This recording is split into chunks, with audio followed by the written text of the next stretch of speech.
Sorry, guys. I don't know what the hell just happened. I think some people were using the Wi-Fi here, and it was a mix interference with the Wi-Fi and the signals from everybody using their laptop here in Brood Awakenings. This is the one key issue I have with Brood Awakenings. So I think half of what I was saying got cut off. So the video was 57 minutes and 36 seconds too long here. This is continuation of what I was saying beforehand, though. Dan Snyder is selling the team. But let me go back to my point on this for a minute. For Snyder, he's not well liked by any NFL owner. He's been saying, it's like a mafia there, which is true. I mean, no one can deny that. But Jerry Jones is I would say is one of the owners that brags about how it's America's team and how he knows what he's doing as a president. Like he knows all. Like he wants to be the head coach, the general manager, the commissioner, the owner, the press. He wants all the power. That's what he wants, and it's taken away the fact right now that hey, you're building a football team. Stick with that. But he wants control of everything. He wants control of everything, and I think that that's interesting for him. But it doesn't help the team, doesn't help the organization, and he hires an incompetent head coach after incompetent head coach. He's not had a great head coach since Jimmy Johnson back in the early 90s. That's the problem with Jerry Jones. Dan Snyder goes to bum head coach. He basically copies Jerry Jones. The difference is he's not as successful as Jerry Jones is. He's just not. There's no other way of putting it. There is no other way of putting it besides all that. There's no other way of putting it. This guy acts like the way he acts like because he can. Because he's got the power. Let me see. I think that's all I really have to talk about right now when it comes to Dan Snyder. That news that came out this week. Bills are opening up the signing Odell Beckham Jr., Von Miller. We'll talk about on his Voncast, talk about the trade deadline, the wins and losses. But he's been heavily promoting OBJ to come to Buffalo. Now the problem is a salary cap. They're way over the cap right now, and they only have $930,000 left to spend. And right now they'd be in cap violations if they do sign him. So that's the issue right there with that. So if they get Odell, great. If not, it's not looking good. Gordon Gawk, according to CBS Sports, a former heavyweight boxer charged with trafficking more than $1 billion worth of cocaine. Drug smuggling, drug trafficking, whatever you want to call it. He has been charged for it, as according to CBS Sports. Lamar Odom had a fan gift him back his NBA championship rings that Lamar had pawned at the time. So that's some good news for Mr. Lamar Odom. Sad news this week. Judy Coughlin, the wife of Super Bowl winning head coach Tom Coughlin, died at age 77. She passed away. So the friends, family, colleagues, my condolences goes out to you guys and to the Coughlin family. Very, very sad to hear about what happened. Also, Ray Guy, Raiders legend and Pro Football Hall of Famer, died at the age of 72. He was battling a disease for a while. It caught up to him. And we have one more death here, another death that happened here. Former NFL defensive lineman David Butts also died at the age of 72, member of the 1980s All-Decade team. So very sad week. Very sad news to hear. I think I already discussed with Geno Smith right now. Not thinking about free agency despite his breakout season. He says, I don't really live my life like that. This is what he had said, actually. I don't have the whole quote in front of me, but here it is. I don't really live my life like that. I actually did quote that pretty well. I didn't know if I botched that quote or not. But anyway, yeah, so that's what the news was on that. I think Geno Smith should stick around in Seattle. I don't see how, at this point, the way the team's going right now, they're leading the NFC West, I don't see how he would even leave. Why would he want to leave this team? You got DK Metcalf, Tyler Lockett. You got Will Disley, Noah Fant. You've got a lot of good weapons to throw to. I would stick with what you have right now at this point because I don't think he's going to be successful anywhere else. Pete Carroll is a quarterback guru as far as I'm concerned. You talk about a guy right now who's solved the dilemma right now since Russell Wilson left. Your team's 5-3. You're practically going to win the division right now by default because the Western division is kind of questionable at best. Although fully nice look like the team right now that's full throttle ready to go. But we'll see during playoff time. We'll see the last game of the regular season when they play in Seattle. I mean, it's going to come out of those factors. I mean, everyone was saying how he's in the quarterback battle with Drew Lock. I think he's already won the battle. I don't see how he wouldn't be still winning the battle at this point. Drew Lock right now, if it was a starting quarterback, they'd be in last place right now in the NFC West because Drew Lock sucks. In my honest opinion, he blows. He's not that good. So, anyway, one more thing on the thing with the film thing. He was asked, Durant was, about the anti-skill. He said, "quote I just didn't like anything that went on." So Durant right now is against Kyrie Irving in his little film. I don't think he was too happy about the fact right now he got suspended. His buddy got suspended for 5 games on his own dumb will. So Durant not too pleased about that. I think that's really about it. That's all I really have to right now. I think I already mentioned the Bucks having 3 stars ruled out. I've covered the World Series. This is just in, according to ESPN. Quarterbacks Connor Wilmington and Max Johnson among the players out today versus Florida, meaning it'll be Haynes King that will start today. This is just in. I don't know. I'm trying to figure out who the heck. Wasn't Anthony Richardson playing for Florida today? Mind you, these aren't really big-time matchups, and nobody really cares about it. A flu outbreak has come on the Texas A&M campus, though. Within the Aggies, team is expected to significantly impact the Texas A&M roster.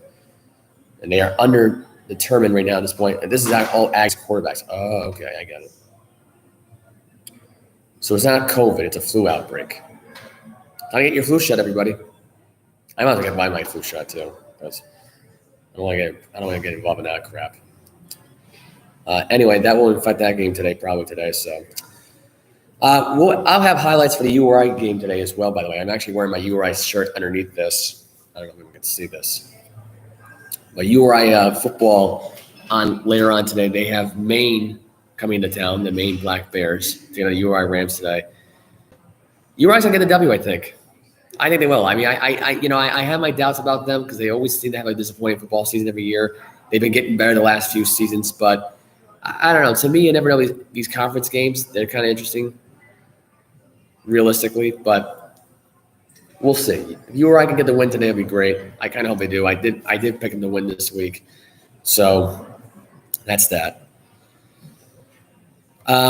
No mic for the show, unfortunately, today. I probably should have mentioned. I think people already obviously know this by now that I've done this show now for over an hour or so. That there was no mic in the show. He could not make it today. His excuse was he had to help his family out today, which family's important. And apparently he's getting his hair done. So I don't know what the story was with that. He could have gotten his hair done at any time today, but who knows? I don't know what he's doing. I don't know what the story is. Anyway, I'm going to sign off. There's nothing really much else left to talk about. College basketball regular season starts, I believe, on the – I'm not even sure if it starts on Monday this week. I mean, is it officially to start right now at this point? Like, I think because you have that tournament thing that always goes on. I think it starts officially this week. So you got really the games that are on this week. We might as well get those out of the way too, because those are actually very good games. You got Howard at Kentucky. You got Purdue FW versus Michigan. Jacksonville at Duke. North Carolina Wilmington at number 1 ranked North Carolina. Gonzaga taking out North Florida. 25th ranked Texas Tech at home against Northwestern State. Miss Valley State versus number 5th ranked Baylor. LaSalle versus 16th ranked Villanova. Tennessee Tech taking on 11th ranked Tennessee. 13th ranked Indiana taking on Morehead State. They're at home. 24th ranked Dayton at home against Linwood. 3rd ranked Houston against North Colorado. They're at home as well, Houston. No Bill Self, so Omaha will be going in there against Kansas, 5th ranked Kansas. The question right now here is without Bill Self, can the Kansas Jayhawks get the W in these games? I think they can. In fact, I wouldn't be surprised if Kansas gets the upset right now over Duke on November 15th. Because here's how the schedule goes as follows. You got the State Farm, you got the Omaha matchup on Monday. You're against North Dakota State a few days later. You're 8 days later after that one playing, actually the 15th you'll be playing Duke. Then 3 days after that one you play Southern Utah, North Carolina State, and then you have Texas Southern. So I don't have my doubts against this team. I really don't. And it's only 4 games. Arkansas and Pine Bluff will be taking on TCU. TCU's 14th ranked. Number 9, Creighton taking home against St. Thomas. 15th ranked Auburn taking on George Mason. 20th ranked Alabama taking on Longwood. Texas at home, 12th ranked against UTEP. North Carolina Central taking on 18th ranked Virginia. 23rd ranked Illinois is at home against Eastern Illinois. Nicholas will be taking on 17th ranked Arizona. 19th ranked San Diego State will be home against Fulton. 21 ranked Oregon at home against FAMU. And Sacramento State taking on 8th ranked UCLA. So those are the games on this week. I don't know if they're officially regular season games on the fold here. They might be. I think the regular season does start off this week, so we'll see. As far as Big East goes, Xavier will be at home against Morgan State. New Orleans will be taking on Butler. Maryland will be at St. John's. UConn will be home against Stonehill. Loyola Maryland will be taking on DePaul. Creighton will be home against I already mentioned Creighton already. Marquette will be on later on in the week. On Tuesday, PC will be at home against Rider. So they have their official home opener at the new what is it now? The Amica Mutual Arena. So they're no longer calling it the Duncan Center. So that is too bad. That's too bad on that one. For URI, we'll get out of URI really quickly here. Then I'll end the show there with that because they are in the Atlantic 10. They this week take on Quinnipiac, along with Murray State taking on St. Louis. I already mentioned Dayton already. Davidson's at home against Guilford. Manhattan will be taking on VCU. St. Francis PA versus St. Bonaventure. George Washington versus Virginia VA State. VMI versus Richmond. Central Connecticut will be taking on UMass. Dartmouth will be at Fordham. Fair Dickinson at Loyola Chicago. You know what I'm really looking forward to seeing at this point, if they ever played them? I want URI to play Loyola Chicago. Loyola Chicago should be in the Atlantic 10. Now, granted, they're not really a Chicago team, but, I mean, it would be kind of interesting. It would be. URI this year will fare out pretty good, though. They are playing PC at home on December 3rd, so we're about 29 days away from that. I believe it's 29 days. Actually, I think it's 28 days, actually, from that matchup. So that should be interesting. That's pretty much it for this week. You can follow me on my social media. You can follow me on Snapchat atjalvasports123.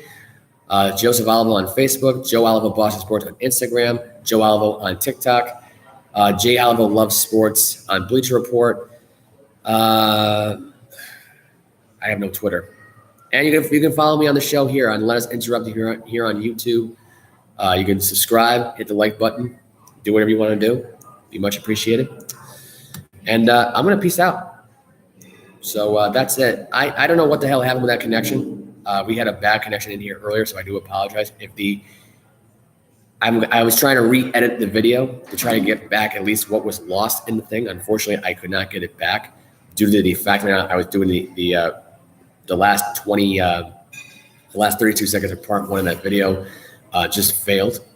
So they lost the database right now, and I tried to call up the internet gods on YouTube, and unfortunately, they could not recapture the clip. So you're going to get part one and part two. So when I post this on Facebook, and it will be posted on Facebook, you will get two parts of the episode. This is still episode 93. So it's not 93 and 94. It is 93. It's just two different links. So I'm going to sign off here and end the stream there, guys. See you all next week.